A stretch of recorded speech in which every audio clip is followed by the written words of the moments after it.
Diyos. So, ang linaw-linaw. Sa John 14:6, si Jesus lang ang daan. Si Jesus lang ang katotohanan. Siya lang ang buhay. Bakit? Gaano ba kapangyarihan ng Panginoon Diyos?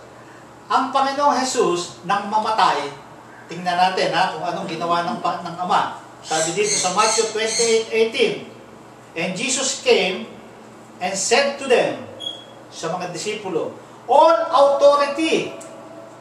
Pag sinabing all, wala na. Pinagkaloob ng Ama sa Kanya ang karapatan. All authority in heaven and on earth has been given to me. So, pag makikita mo na ang Diyos, nung araw, pag nakita mo ang Diyos, patay ka.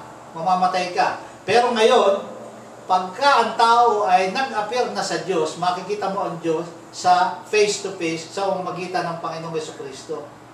Kasi, sabi dito, all authority in heaven and on earth has been given to me. Iisa sila, paniwalaan natin. Ang Ama, ulitin ko, sabi dito, ang Ama ay nasa Anak at ang Anak ay nasa Ama. Babasahin natin ng malinaw para maintindihan ng nakikinig dito at na nakikinig sa lahat ng lugar ng mundo. Kasi tayo ay, ang pagpapahayag natin ng salita ay ilalagay natin sa internet para pakinabangan din ng mga taong nasa labas. Hallelujah. Sabi dito, linawan natin ang kaligtasan. Kay Jesus lang ang kaligtasan. The Father, sabi sa John 10:30, the Father and I are one.